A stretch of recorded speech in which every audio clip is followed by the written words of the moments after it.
નમસ્કાર ખેડૂત મિત્રો, હું ઇરફાન ખેરાણી, મઢુલી એગ્રો સેન્ટર જગાથી. અત્યારે આપણે હાલ આવી ગયા છીએ કાલાવડ તાલુકાના પીઠડિયા ગામ 2 નંબરમાં, અને આપણા પ્રગતિશીલ ખેડૂત હરેશભાઈ ભંડેરીની વાડીએ તેમને આપણા ઘઉં 513નું વાવેતર કરેલું છે, આશરે 15 વીઘાની આસપાસ, અને ટોટલી બિયારણ આપણા મઢુલી એગ્રોએથી લીધેલું છે. અને હાલ આપણે તેમની ત્યાં વિઝિટ કરવા માટે આવેલા છીએ, અને ઘઉંનો ગ્રોથ અને ઘઉંનું ઉત્પાદન કેટલું થશે એના વિશે આપણે હરેશભાઈ પાસેથી માહિતી લઈએ, અને ઘઉંની અંદર કયા કયા ખાતરનો એને પાયા ખાતર તરીકે અને પાછળથી પૂરતી ખાતર તરીકે શેનો ડોઝ આપેલો છે તેની માહિતી આપણે હરેશભાઈ જોડેથી લઈએ. હું હરેશ ભંડેરી, ગામ પીઠડિયા, તાલુકો કાલાવડ, જિલ્લો જામનગર.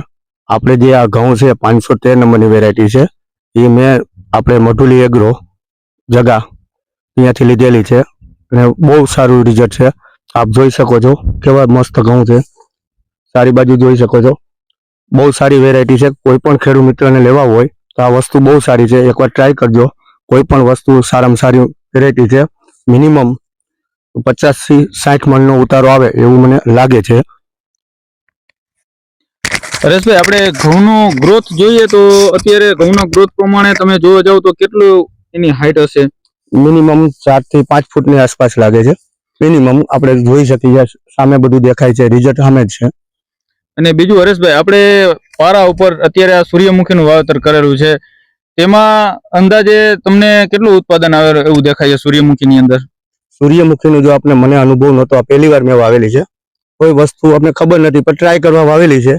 હવે જ્યારે એ નીકળશે ત્યારે હું જાણ કરીશ કે આટલા મિનિમમ ઓછામાં ઓછું આટલું વાવેતર કર્યું હતું ને આટલું થયેલું છે. અત્યારે હું અંદાજ નથી કાઢી શકતો કે મને ખબર નથી વસ્તુ લાઈન નથી. ને બીજી વસ્તુ એ હરેશભાઈ, આપણે ઘઉંનું જ્યારે વાવેતર કર્યું ત્યારે તેમની અંદર સૌથી પહેલા પાયા ખાતર તરીકે કયું ખાતર આપેલું હતું? સૌથી પહેલા અમે લોકો ડીએપી વાવેલો હતો. વાવેતરમાં આપણે પાયા ખાતરમાં ઉપયોગ કરી છે ડીએપી. પછી ઝીંક નાખેલું હતું. ઝીંક તો પાછળથી નાખેલું, ઝીંક માઇક્રો રાજા નાખેલું છે. બાકી કોઈ ખાતર આમાં છંટકાવ કે દવાનો એવો કરેલો નથી. આપણે તમને 513 વિશે માહિતી ક્યાંથી મળેલી હતી? એ મને જગા મેળીથી, આપણે મઢુલી એગ્રો છે ત્યાંથી મને મળેલી હતી, અને એના માધ્યમથી મેં વાવેલા છે, ને રિઝલ્ટ સારું છે, બહુ સારું છે. એમ તમે મઢુલી એગ્રો તરફથી જે ઘઉંનું બિયારણ તમે લઈ આવ્યા છો, તેમાં તમને ઉત્પાદન કેવું મળશે અંદાજે? સારામાં સારું મળે એવું છે.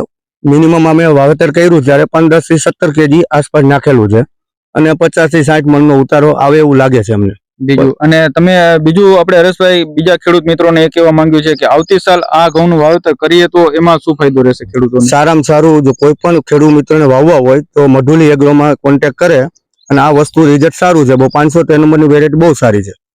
ઓકે, ધન્યવાદ હરેશભાઈ. Thank you.